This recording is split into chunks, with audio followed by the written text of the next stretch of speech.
আল্লাহর পয়গম্বর কত ভালোবাসে যুবকদেরকে, আল্লাহ পাক কত ভালোবাসেন। আল্লাহর পয়গম্বর দেখেন যুবকদেরকে কত মহব্বত করেন, ভালোবাসেন।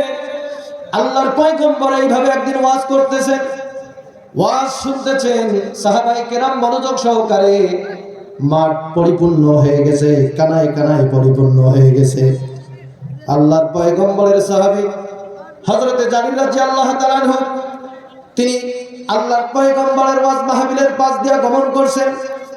এমন সময় তিনি লক্ষ্য করলেন আল্লাহর পয়গম্বর সাহাবায়ে কেরামকে নসিহত করতেছেন, উপদেশ দিচ্ছেন। আল্লাহর পয়গম্বরের সাহাবী আর যাইতে পারলেন না, সেই জায়গায় তিনি আল্লাহর পয়গম্বরের আলোচনা শোনার জন্য মাহফিলে এসে যুক্ত হয়ে গেলেন। কিন্তু আল্লাহর পয়গম্বরের সাহাবী এতই লোকজন দিয়া পরিপূর্ণ ছিল, হযরতে জারির রাদিয়াল্লাহু তাআলা আনহু বসার মতো কোনো জায়গা পাইলেন না। একটা কোণে কোন রকমে তিনি দাঁড়িয়ে আল্লাহর পয়গম্বরের আলোচনা শুনতেছেন। সুবহানাল্লাহ বলবেন না? আল্লাহর পয়গম্বরের দৃষ্টি গেছে হযরতে জাবিরের দিকে, জারিরের দিকে। আল্লাহর পয়গম্বর তিনি আর স্থির থাকতে পারলেন না। তার যুবক সাহাবী দাঁড়িয়ে দাঁড়িয়ে তার কথা শুনতেছে। আল্লাহর পয়গম্বরের এটা আর সহ্য হলো না। মুসলমান ভাইরা আমার, ভালো করে খেয়াল করেন, আল্লাহর পয়গম্বর তার শরীরের যে চাদর মোবারক ছিল, এই চাদর মোবারকটা খুলে হযরতে জারির রাদিয়াল্লাহু তাআলা আনহুর দিকে চাদর মোবারক নিক্ষেপ করে দিলেন। দেওয়ার পরে হযরতে জারিরকে বললেন, জারির রে, কষ্ট করে দাঁড়িয়ে তাফসীর শোনার দরকার নাই, আমার চাদরের উপর বসে তুমি আমার আলোচনা শোনো। আল্লাহু আকবার। মুসলমান ভাইরা আমার, ভালো করে খেয়াল করেন, আল্লাহর পয়গম্বর নিজের চাদর মোবারক খুলে তার সাহাবী হযরতে জারির রাদিয়াল্লাহু তাআলা আনহুর দিকে নিক্ষেপ করেছেন। হযরতে জারির রাদিয়াল্লাহু তাআলা আনহু চাদরটা হাতে নিয়ে আল্লাহর পয়গম্বরের চাদর মোবারকে বারবার চুমু খান আর বলেন, আকরামাকাল্লাহ কামা আকরামতানি ইয়া রাসূলুল্লাহ। হে আল্লাহর পয়গম্বর, আপনি আপনার চাদর আমার দিকে নিক্ষেপ করে আমাকে যেরকম সম্মানিত করেছেন, আল্লাহর দরবারে দোয়া করি আল্লাহ পাক যেন আপনাকে ওই রকমের সম্মানিত করে। সুবহানাল্লাহ। মুসলমান ভাইরা আমার, ভালো করে খেয়াল করেন, আল্লাহর পয়গম্বর যুবকদেরকে কত ভালোবাসতেন। যুবকদের কষ্ট পয়গম্বরের সহ্য হইতো না। আল্লাহর পয়গম্বর তার চাদর নিক্ষেপ করে দিয়েছেন। হে যুবক ভাইরা, ভালো করে খেয়াল করেন, যে পয়গম্বর আপনি দাঁড়িয়ে থাকলে পরে তার শরীর চাদর আপনার দিকে নিক্ষেপ করে দেন, সেই পয়গম্বরের উম্মত হইয়া 5 ওয়াক্ত নামাজ পড়ে না, এই রকমের যুবক আছে না নাই? কথা বলেন, আছে না নাই? ভাইরা আমার, কারা কারা নামাজ পড়েন না একটু হাত তোলেন তো। কারা কারা পড়েন না, নামাজ পড়েন না? কারা কারা কারা কারা নামাজ পড়েন না? হাত তোলেন। নামাজ পড়েন না? নামাজ পড়েন? ও, নামাজ পড়েন না। ভাইরা আমার, নামাজটা কি পড়া যাবে আজকের দিনের পর থেকে? কেমন করে ঘুমাও তুমি, কেমন করে ঘুমাও তুমি, ফজর করে কাজা, এমন তো হতে পারে জোহরে জানাজা তোমার, এমন তো হতে পারে জোহরে জানাজা। কথা বলেন ঠিক কিনা? মুসলমান ভাইরা আমার, ভালো করে খেয়াল করেন, আমার আল্লাহ রাব্বুল আলামিন যুবকদেরকে ভালোবাসেন, পয়গম্বর যুবকদেরকে ভালোবাসেন। শুধু পয়গম্বর যুবকদেরকে ভালোবাসেন তা না, আল্লাহ পাকের ফেরেশতা হযরতে জিবরাইল আলাইহিস সালাতু ওয়াস সালাম তিনিও যুবকদেরকে ভালোবাসেন। সুবহানাল্লাহ বলবেন না?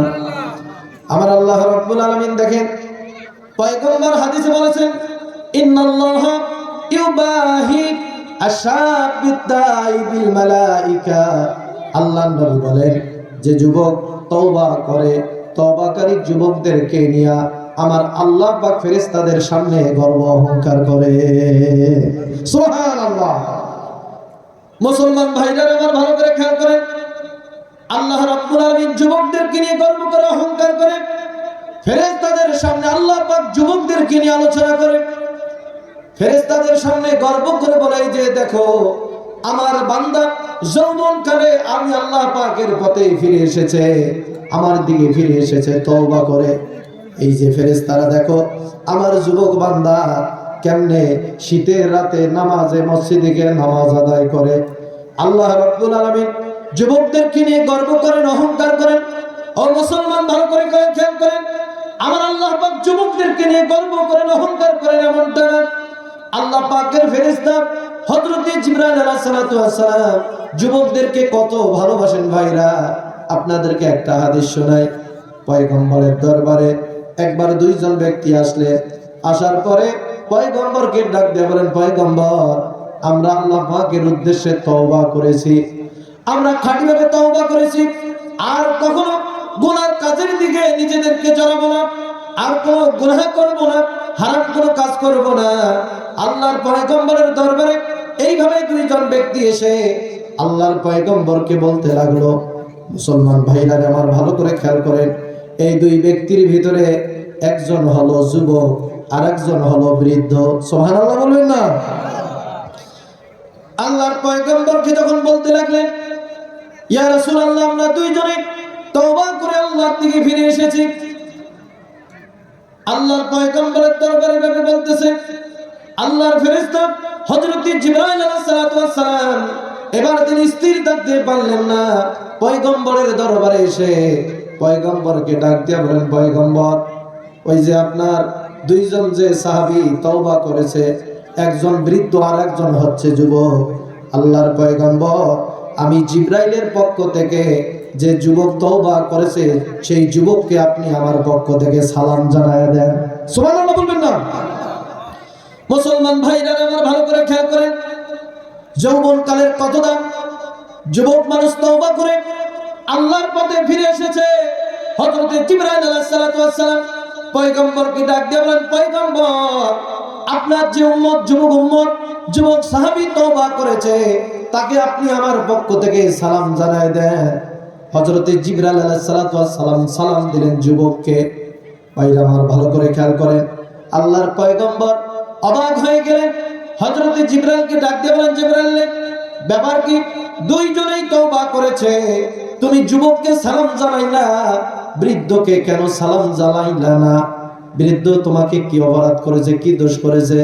হযরত জিবরাইল আলাইহিস সালাতু ওয়াস সালাম ডাক দিয়া বলেন, ইয়া রাসূলুল্লাহ যুবককে সালাম জানাইছে এই কারণে যে যুবক যৌবন থাকা অবস্থায় তওবা করে আল্লাহর দিকে ফিরে এসেছে। এই যুবকের গুনাহ করার মতো ক্ষমতা আছে, জিনা করার মতো ক্ষমতা আছে, অবৈধ পন্থায় তার যৌবন মিলিয়ে দেওয়ার মতো ক্ষমতা আছে, হারাম পন্থায় তার যৌবন খরচ করার মতো ক্ষমতা আছে। এরপরও সে আল্লাহর ভয়ে প্রকম্পিত হয়ে তওবা করে আল্লাহর দিকে ফিরে এসেছে। এই যে যৌবনকালে তওবা করে আল্লাহর দিকে ফিরে এসেছে গুনাহ করার মতো ক্ষমতা থাকার পরেও, এই কারণে আমি জিবরাইল ওই যুবককে সালাম জানাইছি। আল্লাহর পয়গম্বর হযরত জিবরাইলকে ডাক দিয়ে বলেন, জিবরাইল বৃদ্ধকে কেন সালাম দিলা না? হযরত জিবরাইল আলাইহিস সালাতু ওয়াস সালাম ডাক দিয়ে বলেন, ইয়া রাসূলুল্লাহ বৃদ্ধকে সালাম দেই না এই কারণে যে বৃদ্ধ সে বুড়া বয়সে এসে তওবা করেছে, এখন তো তার যৌবন নাই, তওবা করলেও কি আর না করলেও কি গুনাহ করার মতো তার আর কোনো ক্ষমতা নাই। যখন তার টায়ারে বাতাস ছিল সব বাতাস শেষ করে ফেলছে, এখন তো তার টায়ার আর চলবে না। ভাইরা আমার বলেন তো, টায়ারে যদি বাতাস না থাকে সেই বাতাস টায়ার কি চলে? কথা বলেন, চলে? টায়ারে বাতাস না থাকলে পরে টায়ার চলে না।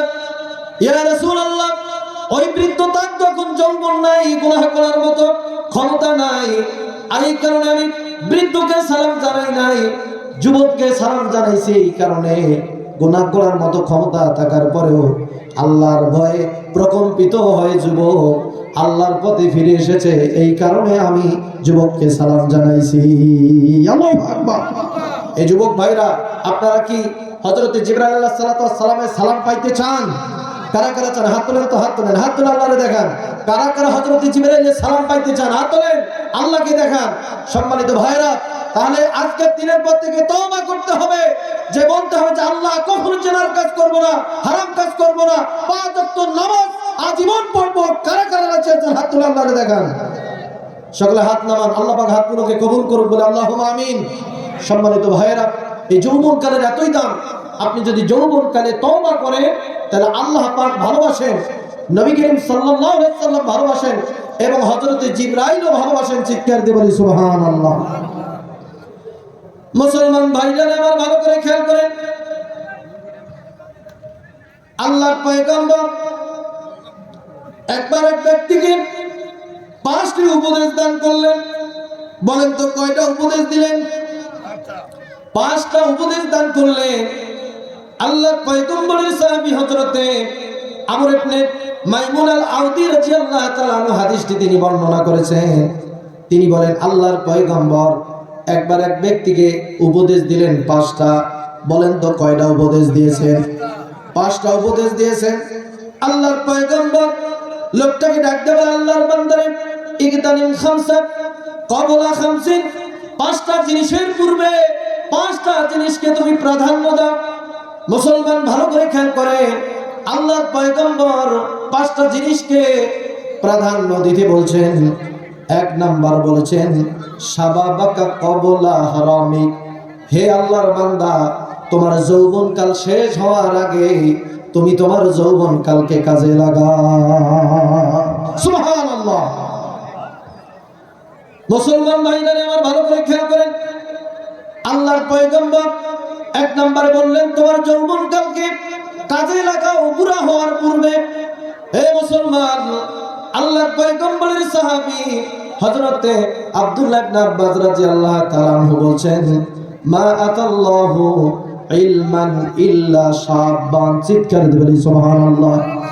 আল্লাহর পয়গম্বরের সাহাবী হযরতে আব্দুল্লাহ ইবনে আব্বাস রাদিয়াল্লাহু তাআলা আনহু বলেন আল্লাহ পাক ইলম দান করেন যুবকদেরকে। ও মুসলমান, যৌবনকালটা হচ্ছে ইলম অর্জনের সময়, যৌবনকাল হচ্ছে আল্লাহ পাকের ইবাদত বন্দেগীর সময়। এই যৌবনকাল যদি কেউ আল্লাহর রাস্তায় ব্যয় করতে না পারে তাহলে বুড়া কালে আফসোস কইরা কোনো ফায়দা হবে না। কথা বলেন ঠিক কিনা? এজন্য মুসলমান ভাইরা আমার এই যৌবনকালে আল্লাহ পাকের ইবাদত বন্দেগী করা লাগবে, আল্লাহ পাকের দাসত্ব গোলামি করা লাগবে, 5 ওয়াক্ত নামাজ আদায় করা লাগবে, যৌবনকাল আল্লাহর রাস্তায় ব্যয় করা লাগবে। ভাইরা, আজকে আমাদের দেশের যুবকেরা যৌবনকাল ধ্বংস করে দেয় এমন সব নেতার পিছনে, যে নেতা নিজেও নামাজ পড়ে না, তার কর্মীকেও নামাজের কথা বলে না। আছে না নাই এই রকমের নেতা? মুসলমান ভাইরা আমার ভালো করে খেয়াল করেন, এই যুবক তুমি কোন নেতার পিছনে ছুটতেছো? যে নেতা তোমাকে নামাজের কথা বলে না, আল্লাহর দ্বীনের কথা বলে না, এমন নেতার পিছনে ছুটে ছুটে নিজের জীবনটাকে ধ্বংস করে দিল। যে নেতা তোমাকে আল্লাহর দ্বীন মানার কথা বলে না, এমন নেতার পিছনে ছুটে ছুটে জীবনটাকে ধ্বংস করলা, নষ্ট করে দিলা। আল্লাহর পয়গম্বর বলেন কিয়ামতের ময়দানে 1 পাও আগাইতে পারবা না যৌবনের হিসাব দেওয়া ছাড়া। মুসলমান ভাইরা আমার ভালো করে খেয়াল করেন, আল্লাহর পয়গম্বর 1 নম্বরে বললেন শাবাবাকা ক্বাবলা হারামিক, তোমার যৌবনকালকে প্রাধান্য দাও যৌবনকাল শেষ হয়ে যাওয়ার পূর্বে। এরপরে আল্লাহর পয়গম্বর 2য় উপদেশ দিলেন ওয়াসিহাতাকা ক্বাবলা সাকামিক, তুমি অসুস্থ হয়ে যাওয়ার পূর্বে তোমার সুস্থতাকে প্রাধান্য দাও। ভাইরা আমার ভালো করে খেয়াল করেন, সুস্থতাকে আমরা প্রাধান্য দেই না। যখন তাকে সুস্থ, যখন তাকে শরীরের চামড়া টাইট, তখন করি আমরা আল্লাহর সাথে ফাইট। কথা বলেন ঠিক কিনা? মুসলমান ভাইরা আমার ভালো করে খেয়াল করেন, আল্লাহর পয়গম্বর ডাকতে বলেন ও উম্মত রে ওয়াসিহাতাকা ক্বাবলা সাকামিক, তুমি দুর্বল হয়ে যাওয়ার পূর্বে, অসুস্থ হয়ে যাওয়ার পূর্বে তোমার সুস্থতাকে কাজে লাগাও। ও মুসলমান ভালো করে খেয়াল করে, আপনি কোটিপতি হওয়ার চেয়ে সুস্থতা থাকা হলো সবচেয়ে বড় নিয়ামত। ভাইরা আমার ভালো করে খেয়াল করেন, আল্লাহর পয়গম্বর বলেছেন লা বাসা বিল গিনা লিমান ইত্তাকা, একজন মুত্তাকি ব্যক্তি সে সম্পদশালী হবে, এটা তার জন্য দোষের কিছু না। এরপর আল্লাহর পয়গম্বর বলেন ওয়াসিহাতু খায়রুল লিমান ইত্তাকা, তবে একজন মুত্তাকি ব্যক্তি সম্পদশালী হওয়ার থেকে তার জন্য উত্তম হচ্ছে সুস্থ থাকা। মুসলমান ভাইরা আমার ভালো করে খেয়াল করেন, আমাদের সমাজে এমন অনেক মানুষ আছে, অনেক টাকার মালিক ভাইরা আমার, আল্লাহ পাক শরীরে এমন রোগ লাগাই দিয়েছে, সম্পদ থাকার পরেও আল্লাহর ইবাদত বন্দেগী করতে পারে না। পারে বলেন ভাইরা, পারে? সম্পদ থাকার পরেও আল্লাহ পাকের ইবাদত বন্দেগী করতে পারে না। এরপরে দেখবেন অনেক রিকশাওয়ালা আছে, টাকা নাই, পয়সা নাই, অর্থ করে কিচ্ছুই নাই, আল্লাহ পাক তার শরীরটাকে সুস্থ রেখেছে। এই শরীর সুস্থ থাকার কারণে আল্লাহ পাকের বেশি বেশি ইবাদত বন্দেগী করতে পারে। আচ্ছা বলেন তো, যে লোকটা কোটি কোটি টাকার মালিক আল্লাহ পাকের ইবাদত বন্দেগী ঠিক মতো করতে পারে না, আর যে লোকটার কোনো টাকা নাই, পয়সা নাই, আল্লাহ পাক তারে সুস্থ রাখছেন, রিকশা চালায় খায়, আল্লাহ পাকের ইবাদত বন্দেগী ঠিক মতো আদায় করে, বলেন তো ওই ধনী ব্যক্তির থেকে রিকশাওয়ালার দাম আমার আল্লাহর কাছে বেশি কিনা? মুসলমান ভাইরা আমার ভালো করে খেয়াল করেন, এজন্য আল্লাহর পয়গম্বর বলেন, তোমার সুস্থতাকে কাজে লাগাও, আল্লাহ পাকের ইবাদত বন্দেগীতে বেশি বেশি সময় ব্যয় করো। এরপরে আল্লাহর পয়গম্বর বলেন, ওয়াকিনাকা ক্বাবলা হারামিক, এরপরে ফাকরিক, তুমি ফকির হয়ে যাওয়ার পূর্বে তোমাকে আল্লাহ পাক যে সম্পদ দান করেছেন, এই সম্পদ তুমি কাজে লাগাও। মুসলমান ভাইরা আমার ভালো করে খেয়াল করেন, আল্লাহ পাক আমাদেরকে যে সম্পদ দিয়েছেন, এই সম্পদ কাজে লাগাইতে হবে। আজকে যে মাহফিল হচ্ছে, এই মাহফিলের সম্পদ ব্যয় করা লাগবে ভাইরা। এই যে আমাদের পাশে একটা বড় মাদ্রাসা, এই মাদ্রাসায় বেশি বেশি দান করা লাগবে, সদকা করা লাগবে। কেননা আল্লাহর পয়গম্বর বলেছেন, উম্মত রে, ফকির হয়ে যাওয়ার পূর্বে, নিঃস্ব হয়ে যাওয়ার পূর্বে তোমার সম্পদকে আল্লাহ রাস্তায় খরচ করো, ব্যয় করো। ভাইরা আমার, আল্লাহ রাস্তায় খরচ করতে কি আমরা রাজি আছি? কারা কারা রাজি আছি একটু হাত তুলে আল্লাহরে দেখান। আজকের মাহফিলে আপনারা কি বেশি বেশি দান করবেন? দান করবেন তো? এই মাদ্রাসায় বেশি বেশি দান সদকা করবেন তো? আল্লাহ পাক আমাদের হাতগুলোকে কবুল করুক বলে আমিন। আল্লাহ রাব্বুল আলামিন জানাই দেন, ইন্নাল্লাযীনা ইয়াতলুনা কিতাবাল্লাহি ওয়া আকামুস সালাতা ওয়া আনফাকু মিম্মা রাযাকনাহুম সিররান ওয়া আলানিয়া। চিৎকার দেবেন আল্লাহু আকবার। আল্লাহ রাব্বুল আলামিন ডাক দিয়ে বলেন, নিশ্চয় যে ব্যক্তি কোরআন কারীম তেলাওয়াত করে, কোরআন কারীমের আমল করে, 2 নম্বর যারা নামাজ কায়েম করে, 3 নম্বরে যারা আল্লাহর রাস্তায় খরচ করে, দান করে, সদকা করে, আল্লাহ পাক বলেন, বান্দারে, ইয়ারজুনা তিজারাতান লান তাবুর। চিৎকার দিবেন আল্লাহু আকবার। আল্লাহ রাব্বুল আলামিন ডাক দিয়ে বলে, বান্দারে, তোমরা যদি কোরআন কারীমের সাথে সম্পর্ক রাখতে পারো, কোরআন কারীম তেলাওয়াত করো, 2 নম্বরে নামাজ কায়েম করো, 3 নম্বরে যদি আমি আল্লাহর রাস্তায় খরচ করো, ব্যয় করো রে বান্দা, আমি আল্লাহ পাক তোমাদেরকে ডাক দিয়া বললাম, ও বান্দা, তুমি এই কাজগুলোর মাধ্যমে আমি আল্লাহ পাকের সাথে ব্যবসা করতেছো। আল্লাহু আকবার। সম্মানিত ভাইরা, চিন্তা করেন তো, আল্লাহ পাক কি বলছেন, যে তোমরা যদি আল্লাহর রাস্তায় খরচ করো, ব্যয় করো, দান করো, তাহলে এই দান করার অর্থ হচ্ছে তোমরা আমি আল্লাহর সাথে ব্যবসা করতেছো। চিৎকার দিয়ে বলি সুবহানাল্লাহ। আমরা কি আল্লাহ পাকের সাথে ব্যবসা করতে চাই ভাইরা? কারা কারা চাই? হাত তুলেন, হাত তুলেন, হাত তুলে আল্লাহরে দেখান, বলেন যে হে আল্লাহ, আজকের এই মাহফিলে, এই মাদ্রাসায় বেশি বেশি দান সদকা করে তোমার সাথে ব্যবসা করতে চাই। বলেন আল্লাহুম্মা আমিন। আল্লাহ পাক আমাদের হাতগুলোকে কবুল করুক বলে আমিন। মুসলমান ভাইরা আমার, এরপর আল্লাহর পয়গম্বর বলেন, অফারাকাকা ক্বাবলা শুগুলিক, তোমার অবসর সময়কে তুমি কাজে লাগাও, ব্যস্ত হয়ে যাওয়ার পূর্বে।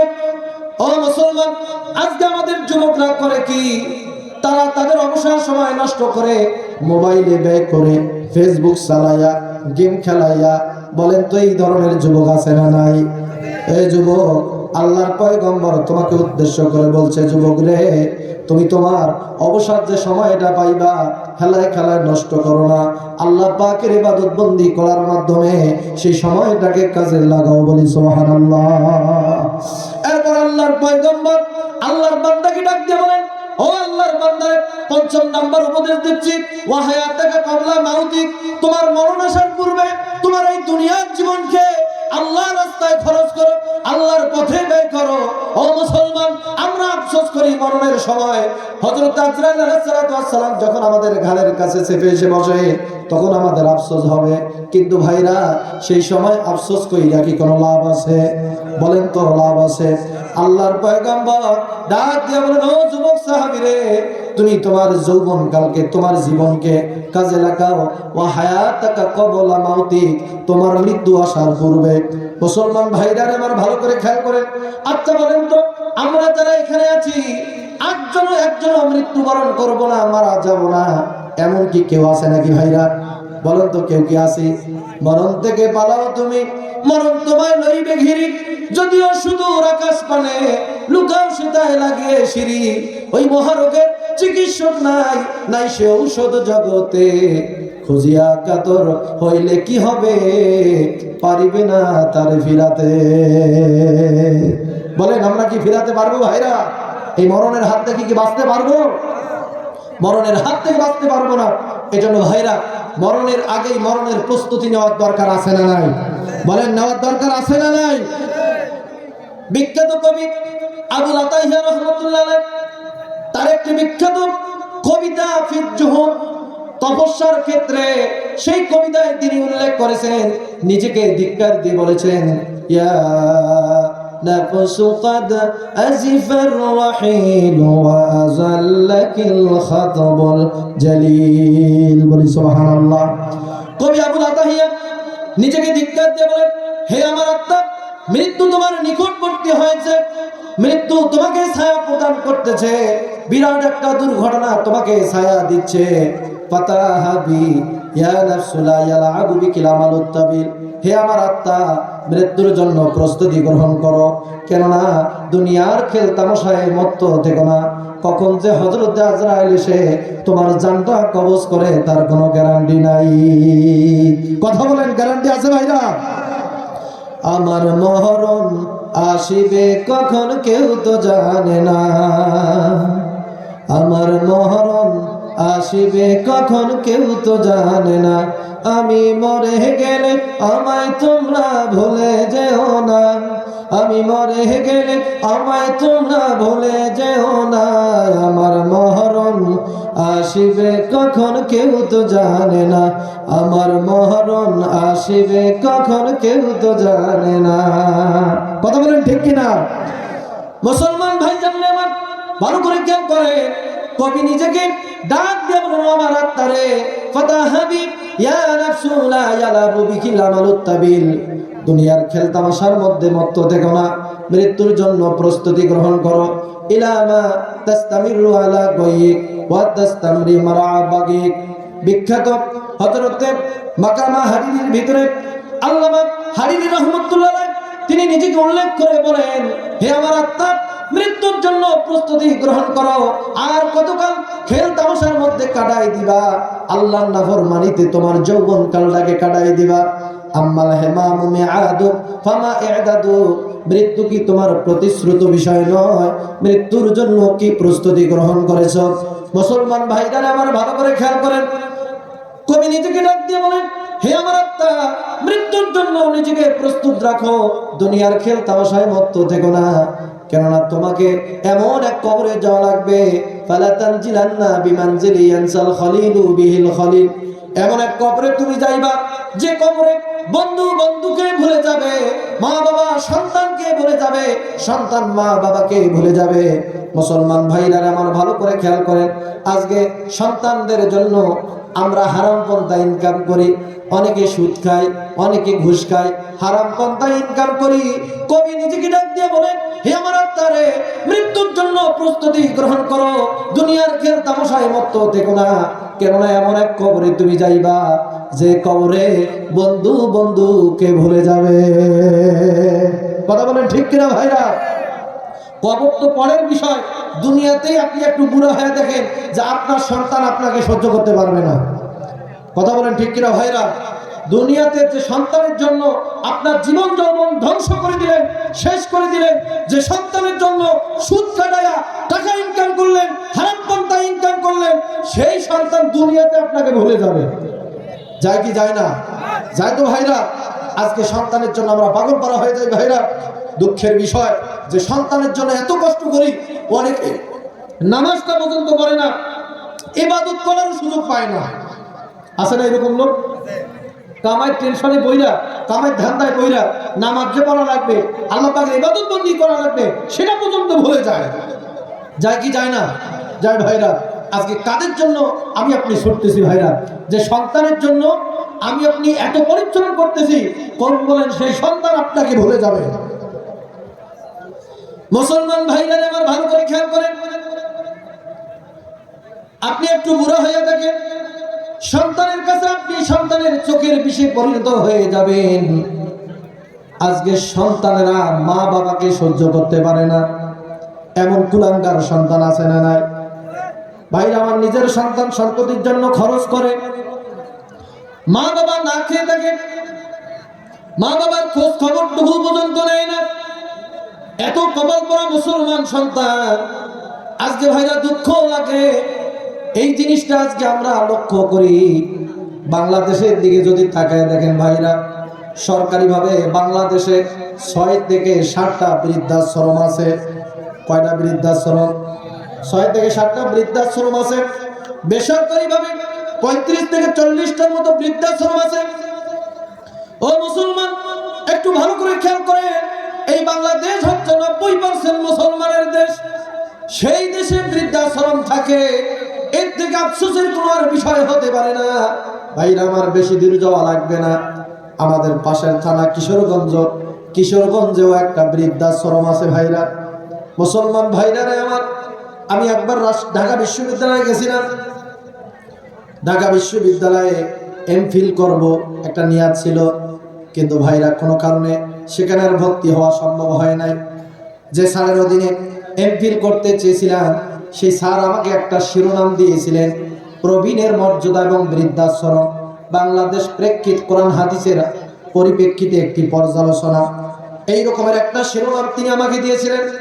সেই শিরোনামের পরিপ্রেক্ষিতে আমি যখন তথ্য কালেক্ট করতে গেলাম, এমন সব তথ্য আমার সামনে চলে আসলো ভাইরা। লক্ষ্য করে দেখলাম যে বৃদ্ধাশ্রমগুলোতে, আমি লক্ষ্য করে দেখলাম সেই তথ্যগুলোতে কোনো আলেমের মা বাবা বৃদ্ধাশ্রমে নাই। বৃদ্ধাশ্রমে যত বড় শিক্ষিত বিদেশ থেকে PhD ডিগ্রি গ্রহণ করেছে, তাদের মা বাবার আজকে বৃদ্ধাশ্রমে পড়ে আছে। কথা বলেন ঠিক কিনা? বৃদ্ধাশ্রমে কাদের মা বাবা? যারা ডাক্তার, যারা ইঞ্জিনিয়ার, যারা বিশ্ববিদ্যালয়ের টিচার, তাদের মা বাবারা আজকে বৃদ্ধাশ্রমে পড়ে আছে। সম্মানিত ভাইরা, কোন আলেমের মা বাবা বৃদ্ধাশ্রমে নাই, দেখাইতে পারবেন কেউ? নাই। তার মানে কি? আপনার সন্তানকে ধর্মীয় শিক্ষায় শিক্ষিত করেন, বিশ্বাস করেন, আপনি বৃদ্ধ হলেও বুড়া হলেও এই সন্তান কখনো আপনাকে ছাড়বে না। আপনার সন্তানকে ধর্মীয় শিক্ষা দেন, কিন্তু আমরা শিখে দেখি হাট্টি মাটিম টিম। এই যে শিক্ষা দেয়, হাট্টি মাটিম শিক্ষা গ্রহণ করার পরে সন্তান মানুষ হয় না। উচ্চ শিক্ষা গ্রহণ করার পরে উচ্চ শিক্ষিত হয়েছে ঠিক, কিন্তু উচ্চ শিক্ষিত হওয়ার পরিবর্তে সর্বোচ্চ মানের জন্তু জানোয়ারে পরিণত হয়েছে। কথা বলেন ঠিক কিনা ভাইরা? আমি একটা ঘটনা শুনে আমার চোখে পানি এসে গেছে। একজন মা সাক্ষাৎকার দিচ্ছে কি, যে তার সন্তান যখন বিবাহ করে নাই, তার আগে মার সাথে ভালো খোঁজ খবর রাখতো। যখনই বিয়ে করলো, বউ তার সন্তানকে ডাক দিয়ে বলতেছে যে তোমার মাকে চাও না আমাকে চাও। চিন্তা করছেন? এই রকমের মহিলা মানুষ আছে না নাই? মা বোনেরা আছেন, আপনাদেরকে অনুরোধ করবো, যদি আপনি আপনার শ্বশুর শাশুড়ির ব্যাপারে এই ধরনের কথা বলেন, আল্লাহ পাক দুনিয়ার ধার দুনিয়াতে শোধ করাবেন। করবেন কি করবেন না? ছেলেরা তো মা বাবাকে ফেলতে চায় না, কিন্তু ভাইরা ওই বারবার শুধু কান শুনকি দেয় যে ওই খরচ করে না, খালি তোরে একলাই মা বাবা হয়েছে, খালি তোমাকে খরচ করতে হবে, এইভাবে শুধু বারবার কান শুনকি দেয়। আছে না নাই? এই রকমের মহিলা আছে না নাই? বিশ্বাস করেন, আপনি আপনার শাশুড়িকে, আপনার শ্বশুরকে ফেলাই দিবেন, আপনি যখন বুড়া হয়ে যাবেন, আপনার বেটার বউ আপনার সাথে ওই রকমের আচরণ করবে। কামা তাদিনু তুদান, দুনিয়ার ধার দুনিয়াতে শোধ হয়ে যাবে। সম্মানিত ভাইরা, আব্দুল আউয়াল নামে একজন জাহাঙ্গীরনগর বিশ্ববিদ্যালয়ের শিক্ষক, তার একটা সাক্ষাৎকার করে আমি চোখে পানি আটকাইতে পারি নাই, যে একজন বিশ্ববিদ্যালয়ের শিক্ষক বেটার বাড়িতে তার জায়গা হয় না, জায়গা হয়েছে বৃদ্ধাশ্রমে। চিন্তা করছেন, 3টা সন্তান, 2টা সন্তান থাকে বিদেশে, এক ছেলে থাকে অস্ট্রেলিয়া, আরেকটা ছেলে সে মানে বিমান বাহিনীর একজন উচ্চপদস্থ কর্মকর্তা, আরেকটা ছেলে থাকে সম্ভবত অস্ট্রেলিয়াকে আমেরিকা, এবং একমাত্র একটা মেয়ে সেটা থেকে আমেরিকায়। সন্তানরা সকলেই প্রতিষ্ঠিত। আজকে বিশ্ববিদ্যালয়ের শিক্ষক হওয়ার পরও তার জায়গা সন্তানের বাড়িতে হয় নাই, হয়েছে বৃদ্ধাশ্রমে। কেন হয়েছে? কি কারণে হয়েছে ভাইরা? কারণ একটাই, ধর্মীয় শিক্ষা সন্তানদেরকে দেয় নাই। একটাই কারণ। আপনিও প্রস্তুত থাকেন, সন্তানকে যদি ধর্মীয় শিক্ষা না দেন তাহলে প্রস্তুত থাকেন, বুড়া বয়সের সন্তানের কাছে আপনাকে লাঞ্ছিত হতেই হবে, লাঞ্ছিত হতে হবে ভাইরা। এজন্য সন্তানদেরকে ধর্মীয় শিক্ষা শিক্ষিত করার দরকার আছে না নাই? কথা বলেন, আছে না নাই? একটা করে সন্তানকে মাদ্রাসায় দিবেন, অবশ্যই দিবেন ভাইরা। মুসলমান ভাইরা আমার ভালো করে খেয়াল করেন, আল্লাহ রাব্বুল আলামিন বলেন, ওয়াকাদা রাব্বুকা আল্লা তা'বুদু ইল্লা ইয়াহু ওয়া বিল ওয়ালিদাইনি ইহসানা। বলে আল্লাহু আকবার। আল্লাহ রাব্বুল আলামিন বলেন, হে পয়গম্বর, আপনি দুনিয়াবাসীকে জানায় দেন, আল্লাহ রাব্বুল আলামিন ফয়সালা দিয়েছেন যে আমি আল্লাহ পাকের ইবাদতের পরে তোমাদের মা বাবার তোমরা খেদমত করবা, মা বাবার সাথে ভালো আচরণ করবা। ভাইরা আমার ভালো করে খেয়াল করেন, আল্লাহ পাক ফরজ করে দিলেন যে আমার ইবাদতের পরে তোমার মা বাবার সাথে ভালো আচরণ করো। সুবহানাল্লাহ। মুসলমান ভাইরা আমার ভালো করে খেয়াল করেন, সৌদি আরবের একটা ঘটনা আপনাদেরকে শোনাই, শুনবেন ঘটনাটা? সৌদি আরবে এমন একটা ঘটনা ঘটেছে ভাইরা, একজন বিচারক, সৌদি আরবের একটা পত্রিকা নাম হচ্ছে আর রিয়াদ পত্রিকা, এই রিয়াদ পত্রিকায় একজন বিচারক সাক্ষাৎকার দিয়েছে ভাইরা। এই সাক্ষাৎকার পরে গোটা আরব বিশ্ব ক্রন্দন করেছে। এই সাক্ষাৎকার পরে আরবের লোকেরা কাঁদছে, চোখের পানি দরদর করে ফেলায় কাটছে। মুসলমান ভাইরা আমার ভালো করে খেয়াল করেন, সেই ঘটনাটি হচ্ছে ওই বিচারক সাক্ষাৎকার দিচ্ছে আর বলতেছে, গতকালকে আমার ইজলাসে একটা মামলা দায়ের হয়েছে। সেই মামলাটা হচ্ছে যে 2জন ভাই, এই 2 ভাইয়ের মধ্যে ছোট ভাই বড় ভাইয়ের বিরুদ্ধে মামলা দায়ের করেছে আমার আদালতে। ভাইরা আবার ভালো করে খেয়াল করেন, ছোট ভাই মামলা দায়ের করেছে বড় ভাইয়ের বিরুদ্ধে। আমাদের দেশে এই রকমের অবস্থা আছে না নাই? ভাই ভাইয়ের বিরুদ্ধে মামলা দেয়, এমন অনেক কুলাঙ্গার সন্তান আছে, সন্তান হওয়ার পরেও মা বাবার বিরুদ্ধেও মামলা দেয়, আছে না নাই? সম্পদের কারণে মা বাবার বিরুদ্ধে মামলা দেয়। এই বিচারক বলেন, ছোট ভাই এসে আমার দরবারে বিচার দিল, মামলা দায়ের করলো।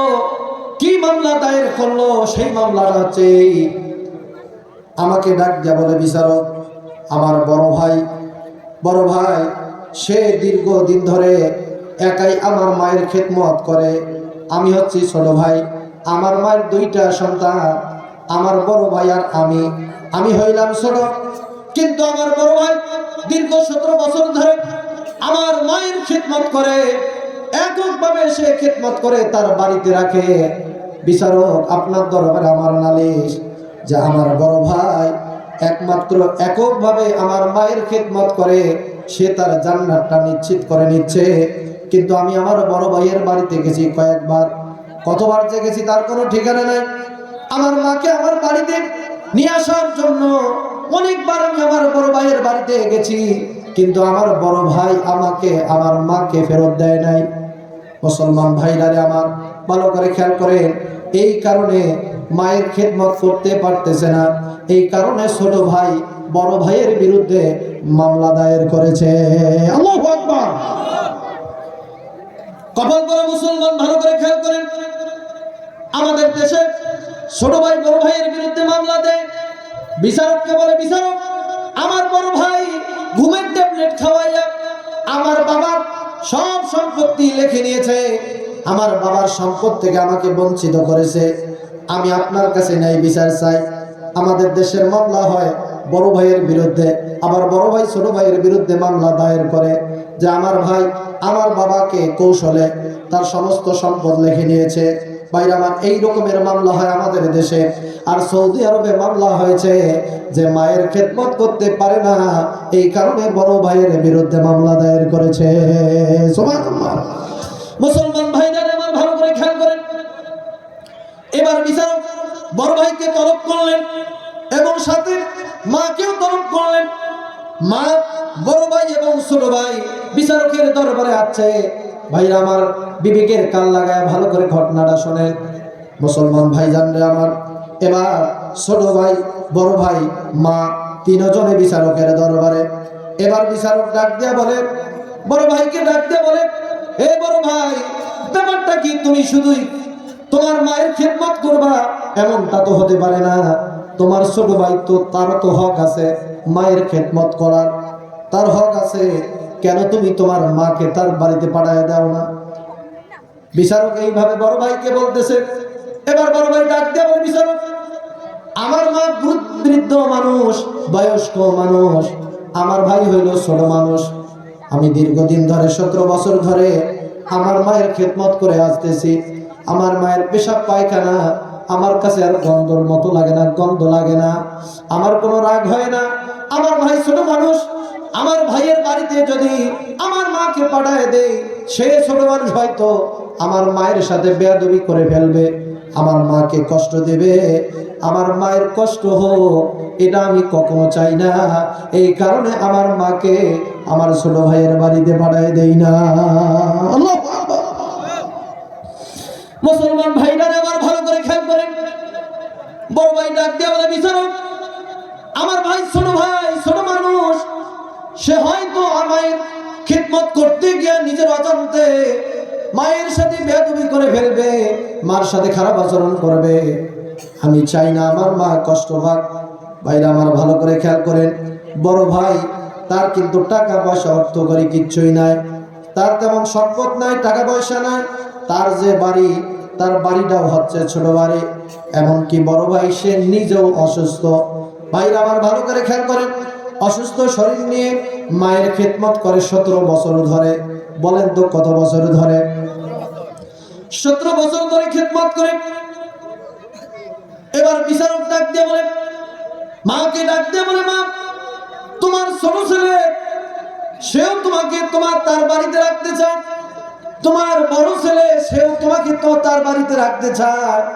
হে মা, আমি কার পক্ষে বিচার দেব, রায় দেব? আমি তো কারো পক্ষে রায় দিতে পারি না। হে বুড়া মা, বৃদ্ধা মা, তোমার কাছে আমি দায়িত্ব দিলাম, তুমি আমাকে বলো কোন সন্তানের বাড়িতে তুমি থাকতে চাও। মুসলমান ভাইরা আমার ভালো করে খেয়াল করেন, বিচারক যখন এই কথা বলছে, এবার বৃদ্ধা মা চোখের পানি ছেড়ে দিয়া বিচারককে ডাক দিয়া বলে, বিচারক, আমার 2টা সন্তানই হচ্ছে সোনার টুকরা সন্তান। আমি বলতে পারবো না কোন সন্তানের বাড়িতে আমি থাকবো, আমার পক্ষে বলা সম্ভব না।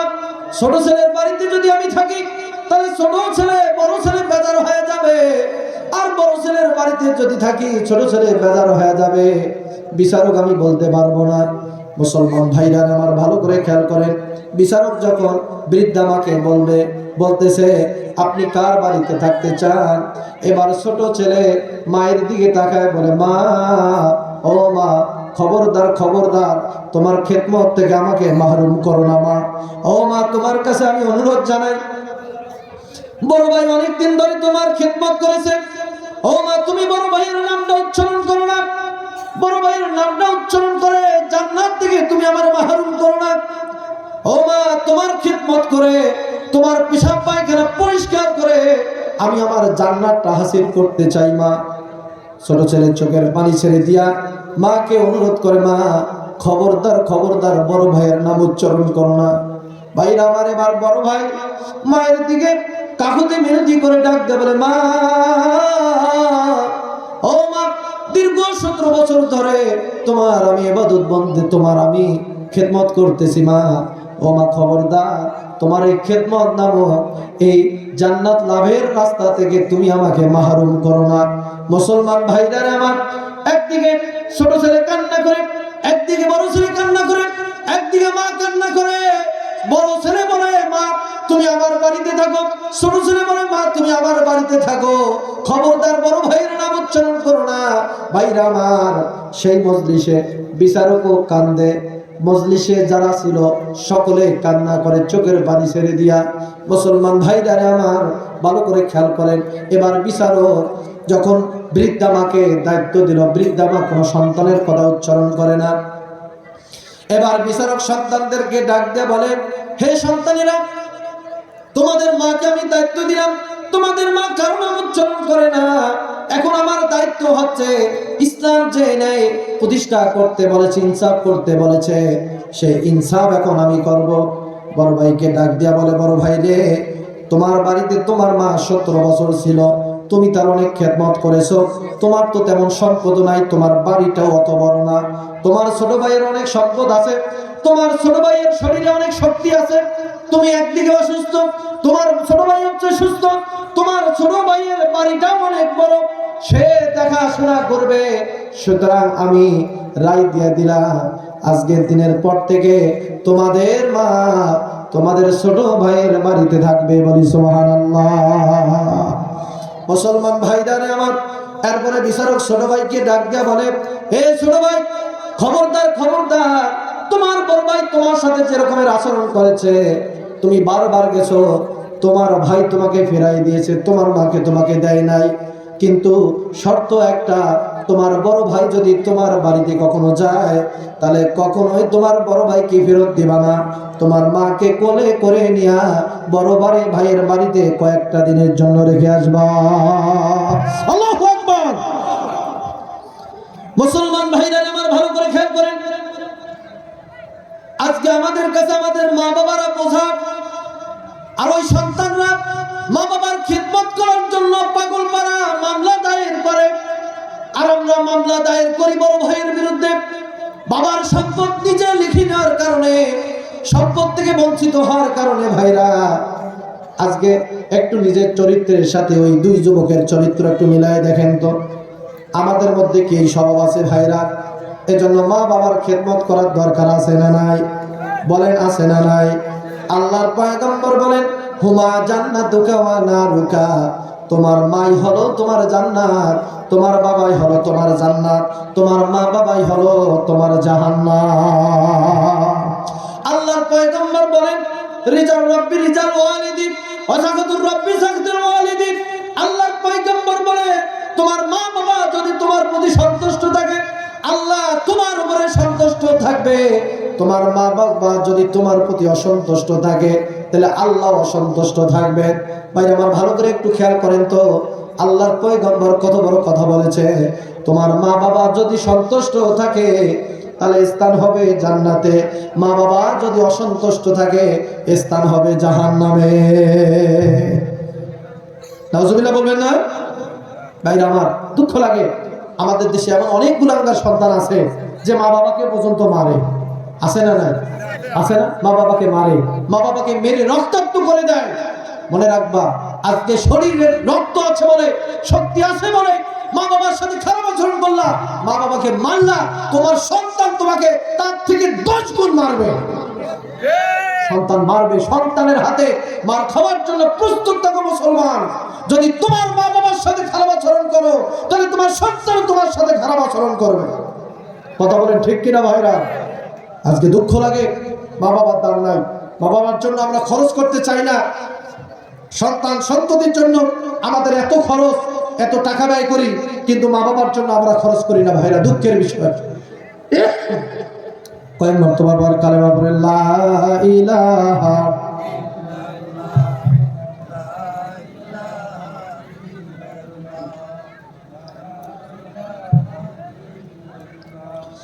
লা ইলাহা লা ইলাহা ইল্লাল্লাহু মুহাম্মাদুর রাসূলুল্লাহ। সকলে বলি সাল্লাল্লাহু। মুসলমান ভাইজান আমার, ভালো করে খেয়াল করেন, আমার আল্লাহ রাব্বুল আলামিন যুবকদেরকে ভালোবাসেন। আল্লাহর পয়গম্বর যুবকদেরকে ভালোবাসেন, মহব্বত করেন।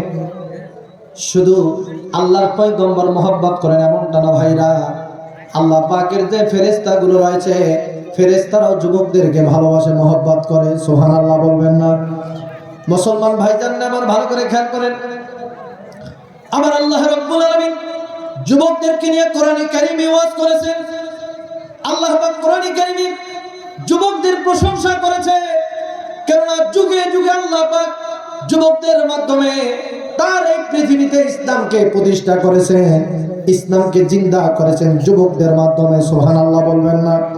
মুসলমান ভাইজানরা আমার ভালো করে খেয়াল করেন, যুবকরা যদি একবার গর্জে ওঠে, যুবকদেরকে থামানোর মতো শক্তি পৃথিবীর আর কারো নাই। কথা বলেন ঠিক কিনা? আল্লাহর পয়গম্বর বলেছেন, হযরত সাহেল ইবনে সাঈদ আস-সাঈদী রাদিয়াল্লাহু তাআলা আনহু হাদিসটি তিনি বর্ণনা করেন। আল্লাহর পয়গম্বর বলেছেন যে আল্লাহ পাক আমার উম্মতের মধ্যে এমন কিছু যুবককে রেখে দিয়েছেন, লা রিজালুম মিন উম্মতি আশাদ্দু মিন হিদ্দাতিল হিসামি শাবাবুম মুমিনুন। বলি সুবহানাল্লাহ। আল্লাহর নবী বলেন, আমার উম্মতের মধ্যে যে উম্মতগুলো, যে যুবক উম্মতগুলো ঈমানদার, যে যুবক ঈমানদার, আল্লাহর পয়গম্বর বলেন তরবারির যে ধার রয়েছে, তরবারির ধারের চেয়েও যুবকদের ঈমানি শক্তি আল্লাহ পাক বেশি দান করেছে। সুবহানাল্লাহ বলবেন না? ভাইরা আমার ভালো করে খেয়াল করেন, আপনি তরকারি যখন কাটতে যান, একটা কাটারি দিয়া কাটতে কাটতে দেখবেন এক পর্যায়ে আপনার কাটারির ধার পড়ে যায়। আপনি তরবারি দিয়ে কোনো একটা কিছু কাটবেন, কাটতে গিয়ে তরবারির ধার পড়ে যায়। আল্লাহর পয়গম্বর বলেন, আল্লাহ রাব্বুল আলামিন আমার উম্মতদের মধ্যে ঈমানদার যুবকদেরকে এমন ঈমানি শক্তি দান করেছে, তরবারির যে ধারালো শক্তি, এই তরবারির ধারালো শক্তির থেকে ঈমানদার যুবকদের ঈমানি শক্তি হলো বেশি। সুবহানাল্লাহ বলবেন না? ভাইরা আমার, যুগে যুগে আল্লাহ রাব্বুল আলামিন ইসলামের বিজয় দান করেছেন যুবকদের মাধ্যমে। আল্লাহর পয়গম্বর যখন মক্কা ইসলাম প্রচার করে, সর্বপ্রথম যুবকরা এগিয়ে এসেছে ইসলামের দিকে, আর বুড়ারা বিরোধিতা করেছে। ভাইরা, আবু সেহেল ছিল বুড়া, আবু সুফিয়ান ছিল বুড়া, উতবা সাহেবারা এরা ছিল বুড়া, এরা ইসলামের বিরোধিতা করেছে। আর ইসলামের পক্ষে যুবকরা সর্বপ্রথম স্লোগান তুলে ধরেছে। বলি সুবহানাল্লাহ। আল্লাহর পয়গম্বরের একজন সাহাবী হযরত আরকাম রাদিয়াল্লাহু তাআলা আনহু, আল্লাহ রাব্বুল আলামিন পয়গম্বরকে যখন মক্কায় প্রেরণ করলেন, আল্লাহ পাক যখন নবুয়ত দান করলেন, মুসলমানদের উপরে মক্কার কাফেররা জুলুম নির্যাতন শুরু করতে লাগলো। ভাইরা, আল্লাহর পয়গম্বর মুসলমান সাহাবীদেরকে, ভাইরা আমার, দিন শিক্ষা দান করবেন। দিন শিক্ষা কোথায় দিবেন? মক্কার কাফেরদের ভয়ে আল্লাহর পয়গম্বর সাহাবায়ে কেরামকে দিন শিক্ষা দিতে পারেন না। এই কারণে আল্লাহর পয়গম্বর দিন শিক্ষা দেওয়ার জন্য সর্বপ্রথম হযরত আরকাম রাদিয়াল্লাহু তাআলা আনহুর বাড়িতে আশ্রয় গ্রহণ করলেন। আল্লাহর পয়গম্বর হযরত আরকাম রাদিয়াল্লাহু তাআলা আনহুর বাড়িটাকে মাদ্রাসা বানাইলেন। সুবহানাল্লাহ বলবেন না?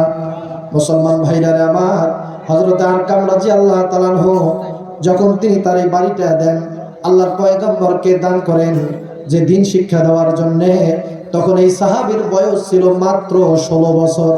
বলেন তো কত বছর? ভাইরা আমার ভালো করে খেয়াল করেন, আল্লাহ রাব্বুল আলামিন ইসলামের বিজয় দান করেছেন যুবকদের মাধ্যমে।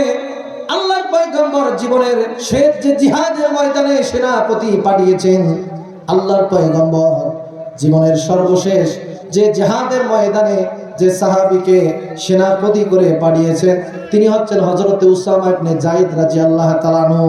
তখন তার বয়স ছিল মাত্র 17 বছর। সুবহানাল্লাহ বলবেন না? মুসলমান ভাইরা আমার ভালো করে খেয়াল করেন, আমার আল্লাহ রাব্বুল আলামিন যুগে যুগে ইসলামের বিজয় দান করেছেন এই যুবকদের মাধ্যমে। এজন্য আল্লাহ পাক কোরআনে কারীমের ভিতরে যুবকদের কথা উল্লেখ করেছেন।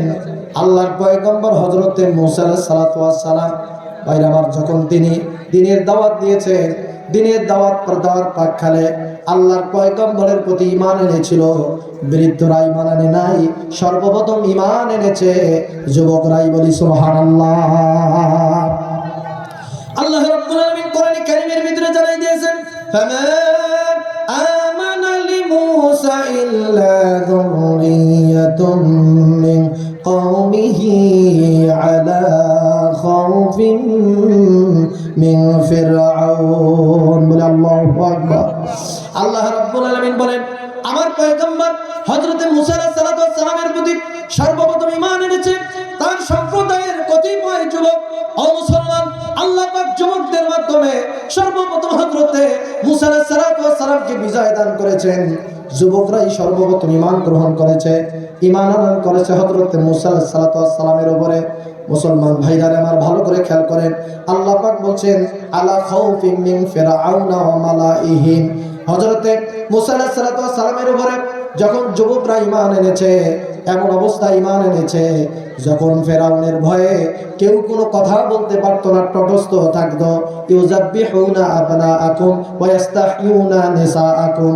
আল্লাহ রাব্বুল আলামিন বলেন, যুবকরা হযরত মুসা আলাইহিস সালামের প্রতি এমন সময় ঈমান এনেছিল যখন ফেরাউন হাজারে হাজারে বনি ইসরাইলীদেরকে হত্যা করেছিল। বনি ইসরাইলীদেরকে হত্যা করেছে ভাইরা।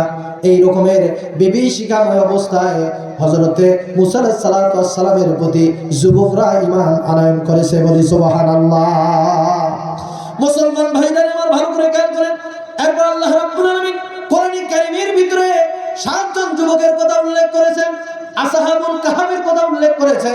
এই আসহাবুল কাহাফ সম্পর্কে আল্লাহ পাক পয়গম্বরকে ডাক দিয়া বলেন, পয়গম্বর নাহনু নাবুসু আলাইকা নাবাহুম বিল হক ইন্নাহুম ফিতয়াতুন আমানু বিরাব্বিহিম ওয়া জিদনাহুম হুদা। বলে আল্লাহু আকবার। আল্লাহ রাব্বুল আলামিন পয়গম্বরকে ডাক দিয়া বলেন, পয়গম্বর আমি আল্লাহ পাক আপনার কাছে যুবকদের ঘটনা বর্ণনা করতেছি, যে যুবকরা আমি আল্লাহ রাব্বুল আলামিনের প্রতি ঈমান আনয়ন করেছিল। মুসলমান ভাইরা আমার ভালো করে খেয়াল করেন, আল্লাহ রাব্বুল আলামিন এই পৃথিবীতে এমন একটা ঘটনা ঘটিয়ে দেখিয়ে দিয়েছেন পৃথিবীবাসীকে। আল্লাহ পাক একটা গুহার ভিতরে এই 7 জন যুবককে 309 বছর ঘুমন্ত অবস্থায় রেখে দিয়েছিলেন। সুবহানাল্লাহ বলবেন না ভাইরা আমার? আল্লাহ রাব্বুল আলামিন সেই যুবকদের ঘটনা বর্ণনা করেছেন কোরআনে কারীমের ভিতরে। আল্লাহ পাক বলেন, হে পয়গম্বর ওই যুবকদের ঘটনা আপনার কাছে বর্ণনা করতেছি, আপনি মানুষদের কাছে বর্ণনা করেন। ভাইরা আমার এই 7 জন যুবক এমন একটা সময় ঈমান গ্রহণ করেছে ভাইরা, যখন গোটা সমাজটা ছিল শিরকে পরিপূর্ণ। গোটা সমাজের মানুষ যখন মূর্তির পূজা করত, আগুনের পূজা অর্চনা করত। ওই সমাজের যে বাদশা ছিল, নাম ছিল তার দাকিয়ানুস, ওই দাকিয়ানুস বাদশা মূর্তির পূজা করত ভাইরা। এমনকি ওই বাদশা দেশের জনগণদেরকে নির্দেশ দিত মূর্তির পূজা করার জন্য। মুসলমান ভাইরা আমার ভালো করে খেয়াল করেন, এমন একটা সময় তারা ঈমান আনয়ন করেছে যে সময়টাতে গোটা সমাজ ব্যবস্থা ছিল শিরকের উপরে পরিপূর্ণ। গোটা সমাজ ব্যবস্থা ছিল শিরকের দিকে মুখ দ্বারা। যে সমাজের বাদশা পর্যন্ত ছিল মুশরিক, সেই সময় এই 7 জন যুবক তারা তাওহীদের ঝান্ডা তুলে ধরে আল্লাহ রাব্বুল আলামিনের তাওহীদের স্বীকারোক্তি দিয়েছে। ও মুসলমান, আল্লাহ পাক সেই যুবকদের মাধ্যমে তার তাওহীদের বাণীকে প্রতিষ্ঠা করেছেন। সুবহানাল্লাহ বলবেন না? মুসলমান ভাইরা আমার ভালো করে খেয়াল করেন, আপনাদের সামনে আমি ঘটনাটি একটু তুলে ধরি সংক্ষেপে।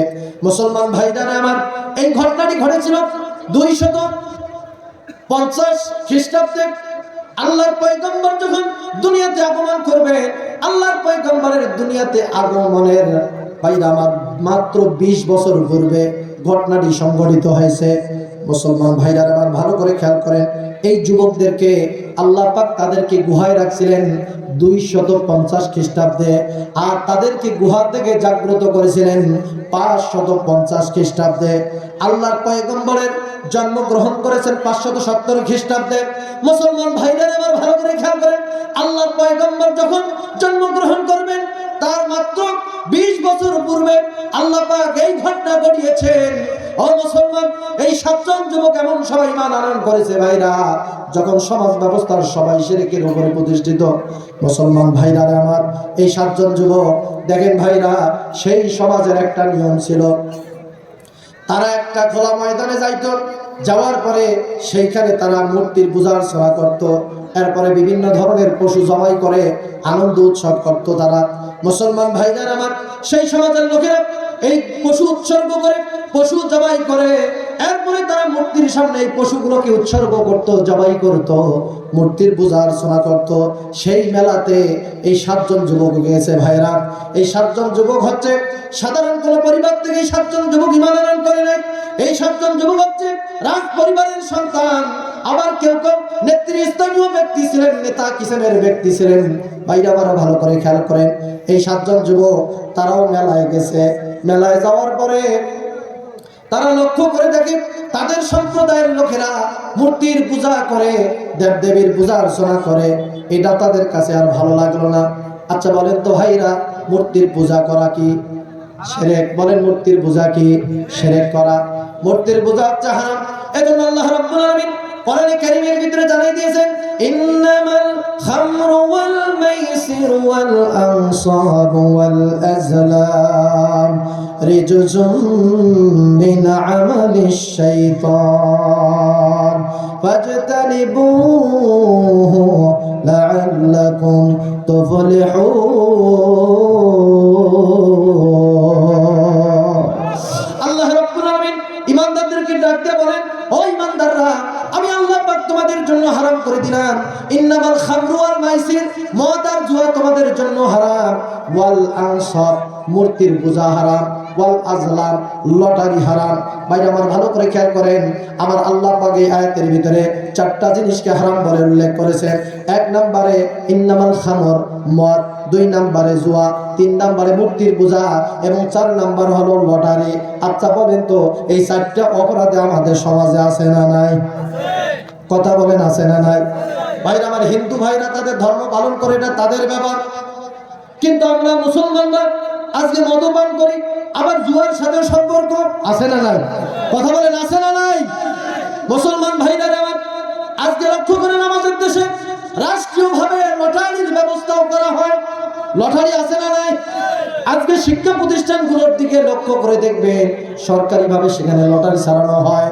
ভাইরা আমার, আল্লাহ পাক স্পষ্টভাবে জানাই দিয়েছেন, মদ, জুয়া, লটারি আর মূর্তির পূজা, এই 4টা হলো হারাম। মুসলমান ভাইরা আমার ভালো করে খেয়াল করেন, এই 7 জন যুবক মেলায় গেছে, তারা লক্ষ্য করে দেখতেছে তাদের জাতির লোকেরা তাদের তৈরি করা নিজ হাত দিয়ে মূর্তি তৈরি করে সেই মূর্তির পূজা অর্চনা করতেছে।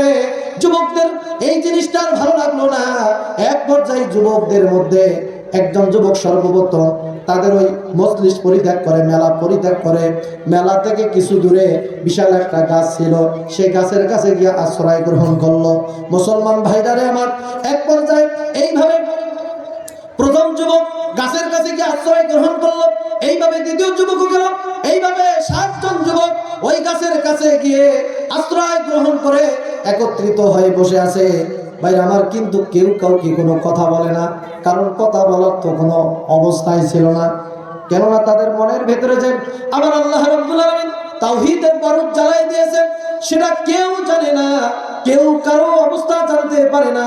ভাইরা আমার, মজার বিষয় হচ্ছে এই 7 জন যুবক যে একত্রিত হয়েছে, এই 7 জন যুবক কিন্তু কেউ কেউ চেনে না, কারোর সাথে কখনো কারো দেখাও হয় নাই। মুসলমান ভাইরা আমার, এইভাবে 7 জন যুবক গাছের নিচে বসে আছে। কিছুক্ষণ বসে থাকার পরে একজন যুবক কথা বলা শুরু করলো।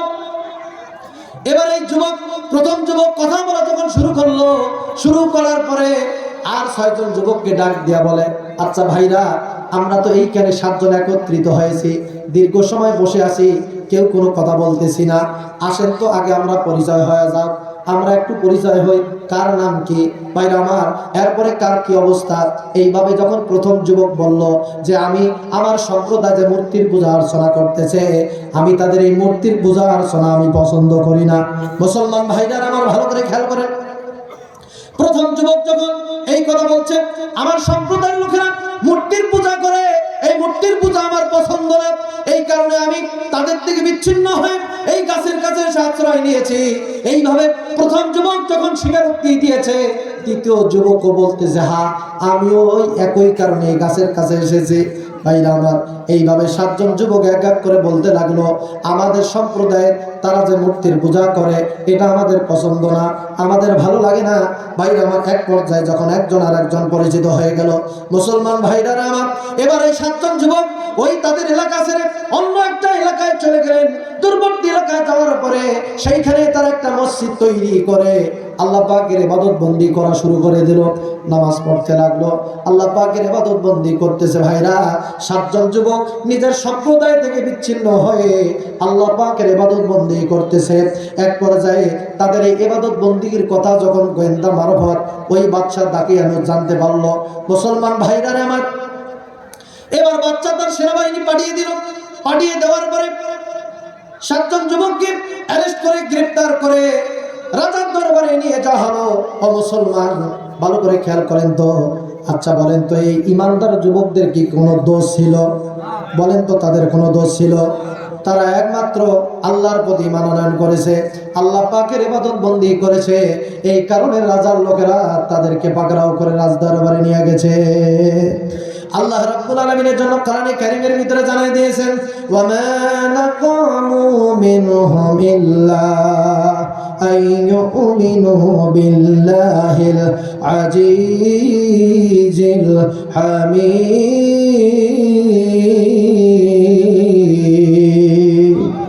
আল্লাহ রাব্বুল আলামিন বলেন, ইমানদারদের কোনো দোষ নাই, তাদের কোনো অপরাধ নাই। তাদেরকে ফাঁসির মঞ্চে ঝুলাইছে একটাই কারণ, তারা আল্লাহর দ্বীনের কথা বলে, আল্লাহর প্রতি ঈমান আনয়ন করেছে। ইমানদারদের কোনো অপরাধ নেই ভাইরা।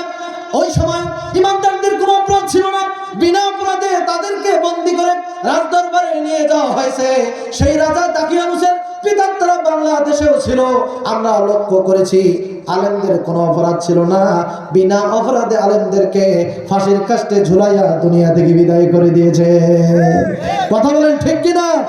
আল্লাহ পাক রাজা দাকিয়ানুসকে যেরকম লাঞ্ছিত করে দুনিয়া থেকে আল্লাহ পাক উৎখাত করে দিয়েছেন, অনুরূপভাবে আল্লাহ পাক হাসিনাকে উৎখাত করে দিয়েছেন। কথা বলেন ঠিক কিনা? এখান থেকে শিক্ষা নিতে হবে ভাইরা, যারা ইমানদারদের উপরে অত্যাচার চালাবে, জুলুম চালাবে, নির্যাতন চালাবে, আল্লাহ পাক তাদেরকে দুনিয়ায় শাস্তি না দিয়ে তাদের মৃত্যু দিবেন না। কথা বলেন ঠিক কিনা? নবী করিম সাল্লাল্লাহু আলাইহি সাল্লাম বলছেন, আল্লাহ পাক 2টা পাপের শাস্তি দুনিয়ায় দেন। একটা হচ্ছে কেউ যদি জুলুম করে, এই জুলুমের শাস্তি আল্লাহ দুনিয়ায় দেন। আর কেউ যদি আত্মীয়তার সম্পর্ক ছিন্ন করে, আল্লাহ পাক সেই ব্যক্তিকে মৃত্যুর পূর্বে এই দুনিয়াতেও শাস্তি দান করেন। চিৎকার দিয়ে বলি নাউজুবিল্লাহ। সম্মানিত ভাইরা, যুগে যুগে যারা জালেম এসেছিল, যারা ইমানদারদের উপরে জুলুম নির্যাতন করেছে, আল্লাহ পাক তাদেরকে দুনিয়ার মানচিত্র থেকে নিচ্ছিন্ন করে দিয়েছেন। কথা বলেন ঠিক কিনা? সম্মানিত ভাইরা, আমরা লক্ষ্য করেছি হেফাজতের এই যে বাংলাদেশ হেফাজত ইসলামের লোকেরা, তারা কি নিয়ে গেছিল ঢাকায়? আল্লাহর দ্বীনের জন্য, আল্লাহর দ্বীনের কারণে তারা ঢাকায় গেছে। সেদিন তাদেরকে নিঃসংসভাবে অন্যায়ভাবে হত্যা করা হয়েছে। কথা বলেন ঠিক কিনা? সম্মানিত ভাইরা, ইমানদারদেরকে আল্লাহ পাক বলেন, ওমা নাকামু মিনহুম ইল্লা আইয়ুমিনু বিল্লাহিল আজিজিল হামিদ। ইমানদারদের কোনো দোষ নাই, কোনো অপরাধ নাই, তাদের প্রতি জুলুম নির্যাতন করা হয় কারণ একটাই, তারা আল্লাহর দ্বীনের কথা বলে। কথা বলেন ঠিক কিনা? ওই 7 জন যুবককে রাজদরবারে নিয়ে যাওয়া হলো বন্দী করে। ভাইরা, রাজার দরবারে নিয়ে যাওয়ার পরে রাজা এবার ডাক দিয়া বলে, আমি শুনতে পাইলাম তোমরা নাকি আমার ইবাদত বাদ দিয়া, মূর্তির পূজা অর্চনা বাদ দিয়া তোমরা নাকি কার ইবাদত করো, কার প্রতি নাকি তোমরা ঈমান আনয়ন করেছো। বাচ্চা তখন এই 7 জন যুবককে এইভাবে বলতে লাগলো। ভাইরা, এবার 7 জন যুবক সেই সময় বাদশার দরবারে কি জবাব দিয়েছিল? আমার আল্লাহ পাক ওই 7 জন যুবকের কথা কোরআনে কারীমের ভিতরে কোট করে দিয়েছে। আল্লাহ রাব্বুল আলামিন জানাই দিলেন, ওয়ারাবাতনা আলা কুলুবিহিম ইয কামু ফাকালু রাব্বুনা রাব্বুস সামাওয়াতি ওয়াল আরদ। চিৎকার দিবেন আল্লাহু আকবার। আমার আল্লাহ রাব্বুল আলামিন সেই যুবকরা বাদশার দরবারে কি জবাব দিয়েছিল, আল্লাহ পাক তাদের কথা তুলে ধরেছে। যুবকরা সেদিন বাদশাকে ডাক দিয়ে বলছে, ও বাদশা রে, তোমার রক্ত চক্ষুকে আমরা পরোয়া করি না, কোনো ভয় করি না। তুমি যে আমাদেরকে বলতেছো তোমাদের রবকে, আমাদের রব হলেন আল্লাহ, যিনি আসমান আর জমিনের রব। আল্লাহু আকবার। মুসলমান ভাইরা আমার, ভালো করে খেয়াল করেন, যুবকরা জবাব দিয়েছে, আমাদের রব হলেন আল্লাহ, যিনি আসমান আর জমিনের রব, যিনি আসমান আর জমিনের স্রষ্টা। ও মুসলমান, বলেন তো আকাশ আর জমিনের স্রষ্টা কে? সকলে চিৎকার দিয়া বলেন আসমান আর জমিনের মালিক কে? কুলিল্লাহুম্মা মালিকাল মুলকি তু'তিল মুলকা মান তাশাউ ওয়া তানজি'ুল মুলকা মিম্মান তাশাউ ওয়া তু'ইজ্জু মান তাশাউ ওয়া তুযিল্লু মান তাশাউ বিয়াদিকাল খায়র ইন্নাকা আলা কুল্লি শাইইন কাদির। বলে আল্লাহু আকবার। আমার আল্লাহ রাব্বুল আলামিন জানাই দিলেন বান্দারে, আমি হইলাম আসমানের জমিনের মালিক, আমি আল্লাহ পাক মালিকুল মুলক। যাকে ইচ্ছা করি ক্ষমতায় বসাই, আবার যাকে ইচ্ছা করি থাবর মেরে ক্ষমতা থেকে নামাই দেয়। বলেন তো আল্লাহ পাকের এই ক্ষমতা আছে না নাই? কথা বলেন আছে না নাই? যু হিকমাতিন বালিগাতিন ওয়া কুদরাতিন মুক্তাদিরা। কবি বলেন আমার আল্লাহ হচ্ছেন সমস্ত ক্ষমতার উৎস, সমস্ত জ্ঞানের আধার হলেন আমার আল্লাহ। আল্লাহ যাকে ইচ্ছা করেন ক্ষমতায় টিকায় রাখেন, আবার যাকে ইচ্ছা করেন আল্লাহ পাক ক্ষমতা থেকে নামায়া দেন। যুবকরা রাজাকে ডাক দিয়ে বলেন, হে বাদশা নামদার, আমরা আপনি যে আমাদেরকে বলতেছেন আমাদের রবকে, আমাদের রব হলেন আল্লাহ, যিনি আকাশ আর জমিনের স্রষ্টা, সেই আল্লাহর প্রতি আমরা ঈমান আনয়ন করেছি। এরপরে যুবকরা বলে লান নাদউয়া মিন দুনিহি ইলাহান লাকাদ কুলনা ইযান শাতাতা। আল্লাহু আকবার। যুবকরা ডাক দিয়ে বলে, বাদশা আপনি আমাদেরকে মূর্তি পূজার দিকে আহ্বান করতেছেন। লান নাদউয়া মিন দুনিহি, আপনি কান খুলে শুনে রাখেন, কখনোই আমরা মূর্তির পূজা করব না, মূর্তির সামনে মাথা নত করব না, এক আল্লাহ ছাড়া আর কারো ইবাদত বন্দি করব না। মুসলমান ভাইয়ারা আমার ভালো করে খেয়াল করেন, এখানে যে শব্দটা ব্যবহার করেছে লাল তাগিদ ব্যবহার করা হয়েছে। আলেম আছে ভালো করে জানে যে লাল তাগিদটা কত বড় অর্থ, ডাঞ্জারার অর্থ বহন করে। মুসলমান ভাইরা আমার, যুবকরা বাচ্চাকে ডাক দিয়ে বলে, বাচ্চা আপনি আমাদের প্রতি যতই জুলুম করেন, নির্যাতন করেন, যতই অবিচার করেন না কেন, জীবন যতক্ষণ আছে ততক্ষণ পর্যন্ত আমরা আল্লাহর ইবাদত বন্দি করে যাব। আল্লাহু আকবার। আল্লাহর দাসত্ব গোলামি করে যাব। আপনি যতই আমাদের প্রতি জুলুম নির্যাতন করেন না কেন, কখনোই আমরা আল্লাহ ছাড়া আর কাউকে আহ্বান করব না। মুসলমান ভাইরা আমার ভালো করে খেয়াল করেন, সেদিন যুবকরা বাদশার দরবারে, রাজার দরবারে এইভাবে স্বীকারোক্তি দিয়েছে। একবারে যায় যুবকরা বাদশাকে ডাক দেওয়া বলে, বাদশা আমরা যে আল্লাহর প্রতি ঈমান আনয়ন করেছি, আপনাকেও আহ্বান জানাচ্ছি সেই আল্লাহর প্রতি ঈমান আনয়ন করার। সুবহানাল্লাহ বলবেন না?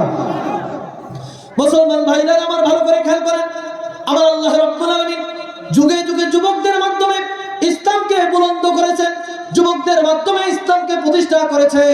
ও মুসলমান, আল্লাহ পাক যখন এই রাজা দাকিয়ানুসকে ধ্বংস করে দিয়েছেন, এই রাজা দাকিয়ানুসের পরিবর্তে আল্লাহ পাক একজন ন্যায় পরায়ণ বাদশাকে সেই দেশের রাষ্ট্রপ্রধান বানিয়ে দিয়েছেন। সুবহানাল্লাহ। সম্মানিত ভাইরা, এজন্য আসল যুবক ভাইরা, ও শেষ না? আচ্ছা যাই হোক ভাইরা, যুবক ভাইদের উদ্দেশ্যে আজকে আমার এই কথা যে যুবক ভাইরা, আল্লাহ পাক যৌবনকাল দিয়েছেন, এই যৌবনকাল কার রাস্তায় খরচ করতে হবে?